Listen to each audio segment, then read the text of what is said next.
Project Gotham Racing, one of those games in my mind that just reminds me of Xbox. It was a game that was very, very good on the original Xbox. They had a PGR 4 on the Xbox 360 and everything. And then the studio did shut down. I remember when I picked up my OG Xbox, Project Gotham Racing was one of those first racing games that I played, one of the first games that I played on the platform, that and like Ridge Racer 6.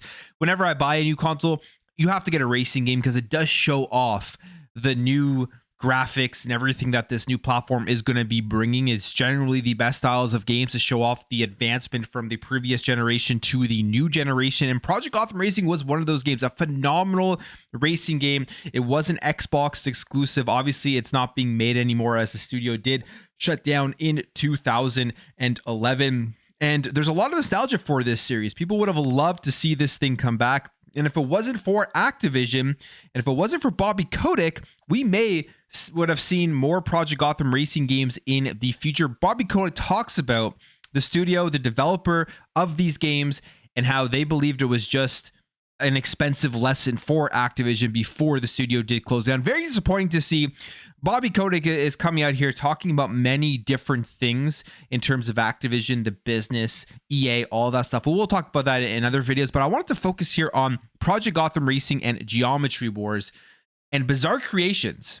Unfortunately, studio is gone, but it was a good studio that made great games that just fell under because the business side of things and Bobby Kotick seemingly thinking they just weren't worth it. So we have this article here from Video Games Chronicle saying Bobby Kotick says PGR and Geometry Wars Bizarre Creations was a bad acquisition for Activision. And this was a Liverpool-based studio which closed in 2011. Best known for the racing games. The spiritual successor was Project Gotham Racing. It was a spiritual successor to the cult classic Metropolis Street Racer on the Dreamcast. You could kind of also say that the Xbox was the spiritual successor to the Dreamcast when you see a lot of the games that were released on there. And even to this day, Sega and Xbox have a very, very good relationship, and there is still kind of that legacy on the Xbox platform. If you never played the Dreamcast, it was a great console. It just didn't sell well. The PS2 came out and just basically beat it down to submission to get out of the gaming industry. Kind of what you see a lot of people touting and hoping for today, which is absolutely absurd. It would be the worst thing for gamers and the worst thing for gaming when you see PlayStation fans out there hoping that the Xbox is just going to go away, that they'll never be in the business again, which obviously is not true. They're the biggest publisher, one of the biggest publishers in the world. But anytime any of this stuff does happen, it is bad for gamers as it does decrease the overall competition. Dreamcast going away as a console was bad at that time in a different era where the only way you could play these games basically was on consoles. Now we're in a different time period where you can play games everywhere and PC is growing. But anytime you see a competitor die, it means there will be less value for gamers in the future.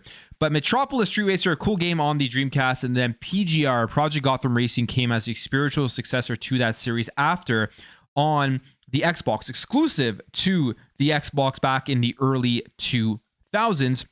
And it says here, this would evolve into the Project Gotham Racing series, which was exclusive to Xbox and lasted for 4 games until Activision bought the studio in 2007 for a deal worth an initial $67.4 million, followed by a further $40 million if it hits certain goals within 5 years.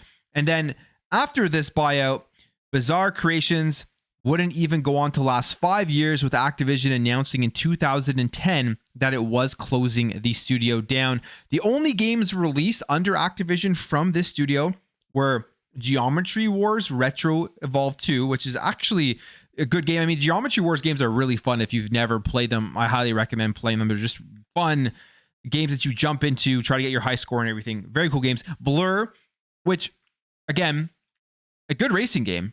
I've played Blur. It is fun. I don't see anything wrong with that. And James Bond 007 Bloodstone. I don't remember playing this one, so I don't really have any opinion as to whether this was a good game or not, or if it deserved any hate or whatever what happened with this game. Not too sure about it. But it goes on here and says, in a newly recorded interview with venture capital firm Kleiner Perkins, Kotick appeared to cite the acquisition of Bizarre Creation as an example of a bad decision that had been made, but wasn't able to name the studio, its location, or its leader.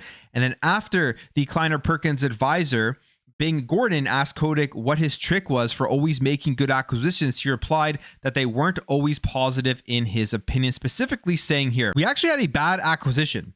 The company that was in Manchester that did the driving game for Xbox, and it was called so that's kind of funny. I'm not sure if it's just because he doesn't want to say the name or he actually forgets the name of the games and the studio, which if it's that, it's implying he does not care or really pay attention to this stuff when it comes to actually being a gamer.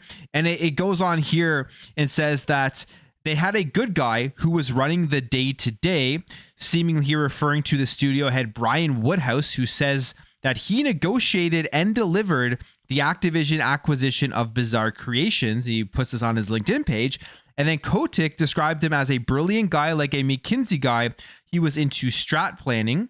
And it says that it was a $80 million and we wrote it off after 2 years. Everything about it violated our principles. That guy was an expensive lesson. So he basically looks at this strictly as a business dealing, which when you're the CEO, you're the head of a company, that does make sense. You're looking at the dollars and cents and how can you make as much money off of every single gamer as possible. And if games aren't making you enough money, you have to make that tough decision as to whether you want to cut or not. The thing with this one though, however, is that they didn't really give it a chance. 5 years. Project Gotham Racing definitely had a huge legacy. I could have seen this game being built up to much bigger than it was. Same with the Geometry Wars games, probably low development costs in those games. And imagine now if they're able to put these out there, get a bunch of people jumping in to play it, low development costs, maybe make it more of a modern style. They could definitely have put some games as a service features in a Geometry Wars game. I think it could have been decent, but they never actually gave it a chance. And Xbox now owning Activision Blizzard, these are some of the titles that we will never see brought back without this developer here. I mean, they could get somebody else to make it, but I doubt that they would. So sad times if you are nostalgic about PGR and you're wondering, why did these games go away? Why did these studios shut down? It really was just them looking at a decision, looking at it as a business and thinking that it went against their principles, and then they went ahead and shut it down and wrote it off as fast basically as they did buy it. So PGR, like if you're like me, it's Xbox, the OG Xbox, the racing game with it, one that really brings back a lot of memories. Obviously, before we did get the Forza series, which is now taken over as the premier racing game on Xbox and on other platforms going forward, and maybe just across the entire industry, because it is very, very well done. But I'll leave the video there. If you did enjoy this video, hit that thumbs up. If you're new here, hit that subscribe, and I'll catch you guys in the next video.